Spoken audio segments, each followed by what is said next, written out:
When we arrived at the Big Island Lake Wilderness, we were surprised to see 3 other vehicles in this normally vacant area. But when you think about it, 3 vehicles for 5,800 acres means the chances are good that you won't have to worry about seeing another person to ruin your serenity. Well, as you can probably tell, we've got a real adventure planned for you today. We're just north of Manistique in the Hiawatha National Forest at the Big Island Lake Canoe Wilderness. You start out in a little parking lot like this. We've got to go down a trail about 1/3 of a mile to our first lake. From that lake, we'll go to another lake, and each one you have to transport your kayaks and your gear across, and then you go into the other areas. The campground is out here. Nice area though. Come out here, you got to have the right gear with you. So we'll get into that a little bit as we go along.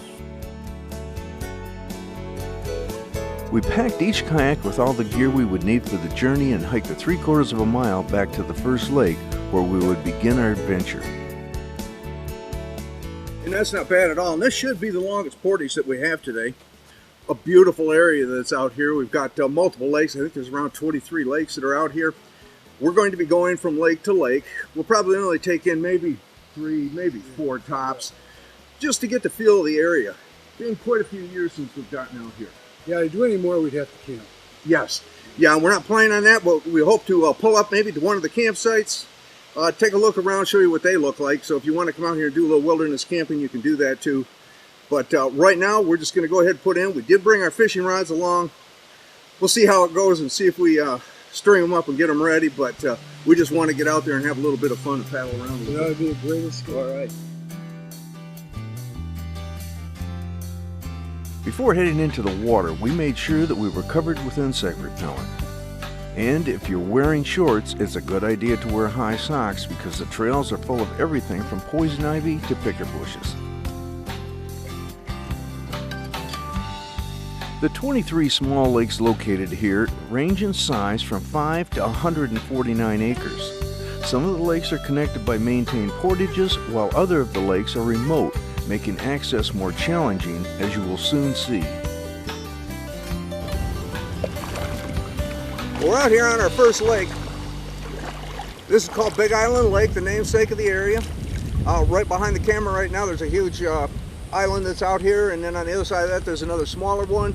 We're going to paddle on through this. Our next lake is going to be Mid-Lake, and once we're on that, we're either going to go south and go into another lake, or we'll go to the east, which there's also a portage there for a lake that goes out that way. We're going to wait till we get over there to find out for sure just which way we want to go. But this gives you an idea. You get out here, you're just out in the wilderness. It's so quiet out here, so beautiful. And I'm going to run into you just a little bit there. But it's just a great area to be out in. Nobody around, although there are other people out here. We did have cars in the parking lot.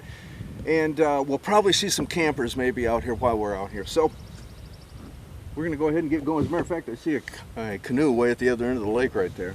So there are other people out here, but I don't expect to see too many. So we'll get going here. We're going to head down the south end of this lake. Currently, there are no permits required for camping or day use in the Big Island Lake Wilderness.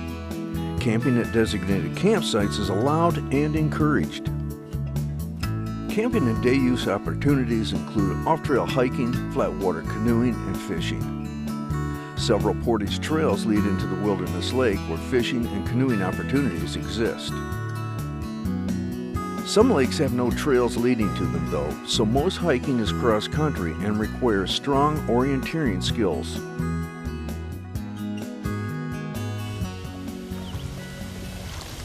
Well, we're at our first portage. Once we've got onto the lake, we're going over the Mid-Lake from here. Nice thing about this, it's just a quick portage over. It's only about 100 feet from one lake to the other, so should be fairly easy to do. White birch, maple, and aspen cover the wooded hills that surround the lakes. Berries, mushrooms, and wildflowers grow throughout the region, and a wide range of wildlife and waterfowl, including sensitive species, may be observed but should not be disturbed.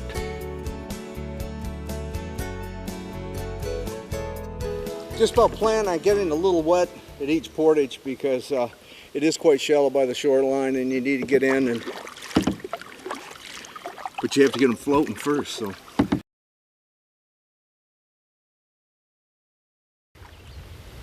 Probably one of the first things I noticed was that there's really no other sounds than maybe the wind in the trees, some frogs, a few birds, and my paddle in the water.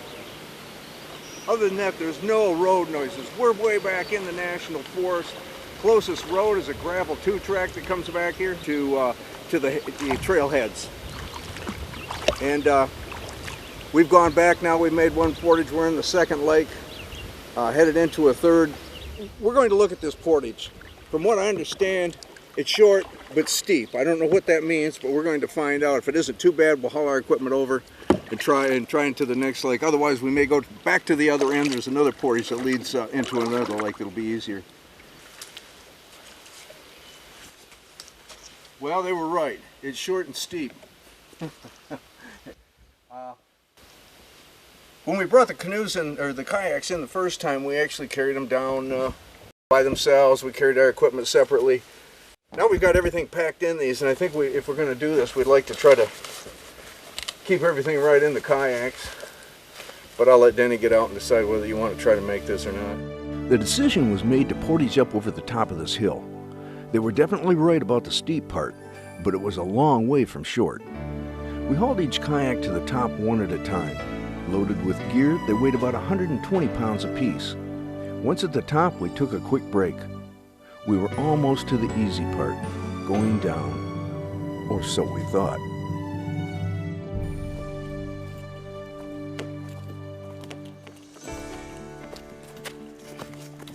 Yeah, this one is definitely steep.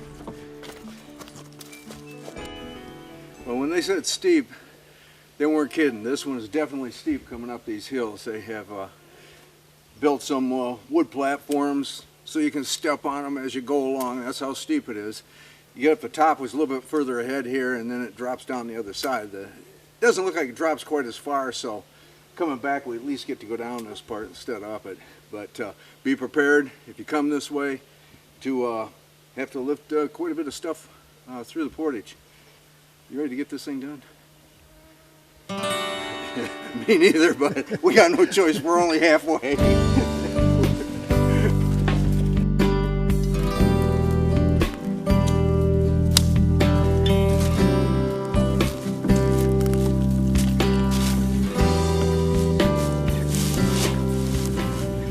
As we mentioned before, you are out in the wilderness here, and as you can see, it's not unusual to find things that are blocking the trails.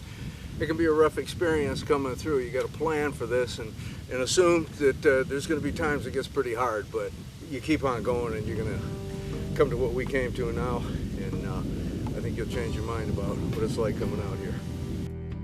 We have got out 3 lakes, but the portage coming to this lake was a lot rougher. That's the one where we went up and down the hill, and that was a lot rougher than what we figured, and we know we have to go back that way.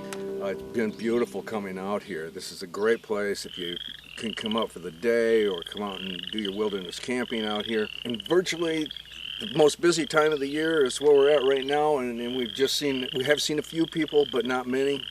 There's only, like on this lake, we're at one of the campsites right now. This is the only one on this lake. The lake we came through before this is only one. The one before that, which is one of the largest lakes. Now the lakes out here run between 150 acres for the largest down to about 5 acres. How far did you get? Right there. Okay. Well, we're at our last lake-to-lake portage right here. We're going to go across now back to Big Island Lake. And this is really the shortest portage, although it may very well be one of the wetter ones. It's so shallow that you got to get out and pull your kayak along here.